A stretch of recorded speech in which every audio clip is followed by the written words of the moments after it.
ఈరోజు ఉదయం సుమారు 9 గంటల ప్రాంతంలో ఒక శుభవార్త వినటం జరిగింది టీవీ ద్వారా. అప్పట్లో జగన్మోహన్ రెడ్డి గారి ప్రభుత్వంలో ఏసీబీ అధికారిగా, ఆ పిదప ఇంటెలిజెన్స్ చీఫ్గా ఎన్నో సాంఘిక కాదు, అనైతిక కార్యక్రమాల్లో జగన్మోహన్ రెడ్డి గారు చూసి రమ్మంటే కాల్చొచ్చిన వ్యక్తిగా సార్థక నామధేయులు ఈయన చాలా పనులు చేశారు. అందులో ఒకటి ముందుగా నాది, ఆ తర్వాత కొన్ని సంవత్సరాల తర్వాత జైత్వాని యాక్ట్రెస్, హిందీ యాక్ట్రెస్.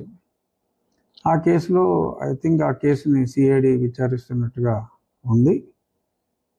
అలాగే ప్యారలల్గా నా కేసులో నన్ను అక్రమంగా అరెస్ట్ చేసి, సరే అక్రమమా సక్రమమా అరెస్ట్ అనేది సరే వాడి ఆర్గ్యుమెంట్ వాడికి ఉండొచ్చు, కానీ ఒక నోటీస్ ఇవ్వకుండా, ఏమీ లేకుండా, ఇక్కడ హాస్పిటల్లో డాక్టర్కి చూపెట్టకుండా, అక్కడికి వెళ్ళిన తర్వాత కూడా హాస్పిటల్కి తీసుకెళ్లకుండా, ఆ రోజు రాత్రి ఘోరంగా చిత్రవద చేసి, అందులో A1గా ఇప్పుడు పివి సునీల్ కుమార్ ఉన్నాడు, A2గా రామాంజనేయులు ఉన్నాడు,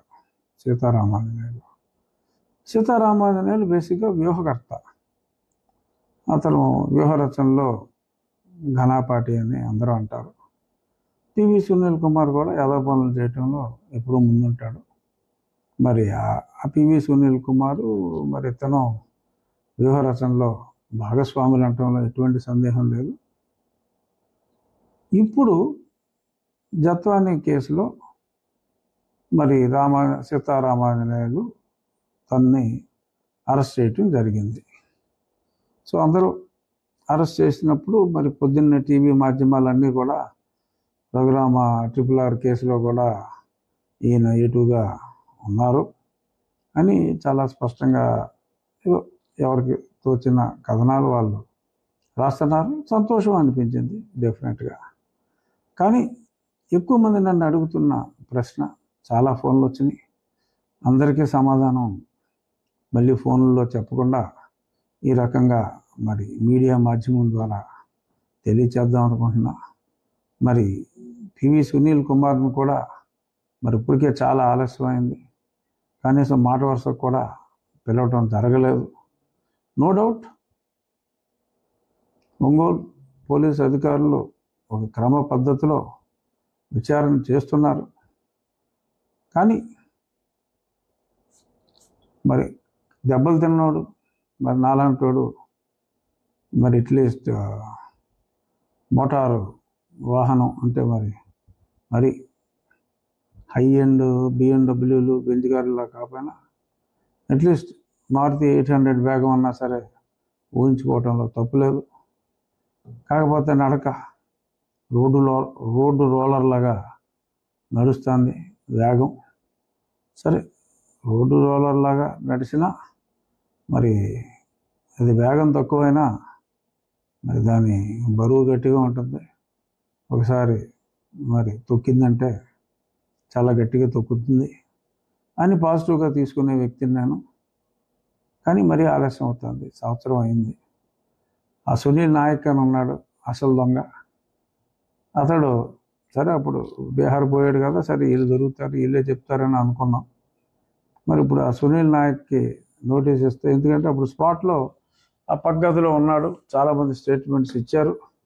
ఈ సునీల్ నాయక్ అన్నవాడికి చెప్తే వాడు వినలేదు, పొరను వాతలు అని చెప్పి పంపించాడు. సాలిడ్గా అతడు కంప్లైంట్, నా మీద సువోమోటో కంప్లైంట్ ఇచ్చింది ఆ సునీల్ నాయక్. ఆ సంతకం పెట్టింది ఆడు. ఆ రోజు జైల్లో తిరుగుతున్నాడు, ఈ జైలు నుంచి ఆ జైలుకి బోరు కట్టాడు.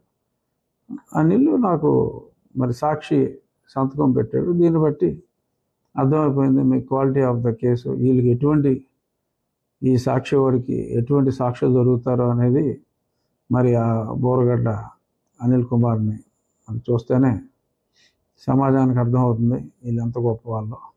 ఆ సునీల్ నాయక్ అనేవాడికి ఎక్స్టెన్షన్ ఇస్తా అన్నారు, ఏమన్నారు, వీళ్ళు చెప్పిన ఏదో పనులన్నీ అటు చేసాడు. వాడు రానంటున్నాడు ఇప్పుడు బీహార్ నుంచి.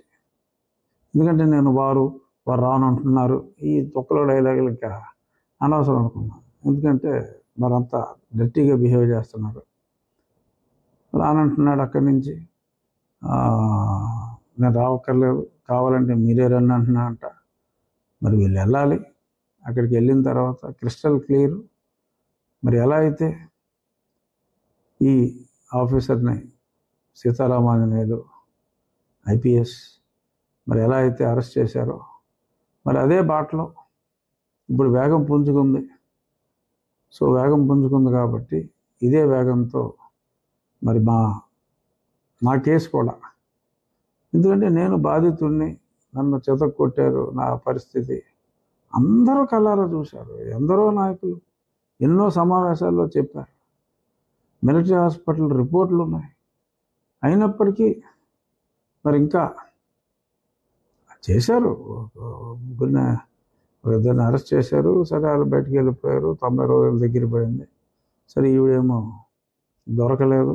ఒక మహిళ అయినా సరే మరి ఆవిడ బలి తప్పించుకుంది.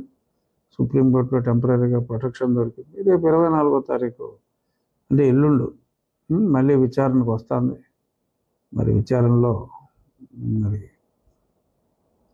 ప్రొటెక్షన్ వస్తే ఆవిడకి మెమరీ రాదు. ప్రొటెక్షన్ ఒకరోజు ఆపినా మరి ఆవిడకి తప్పకుండా అన్నీ గుర్తొచ్చేస్తాయి. అందులో ఎటువంటి సందేహం లేదు.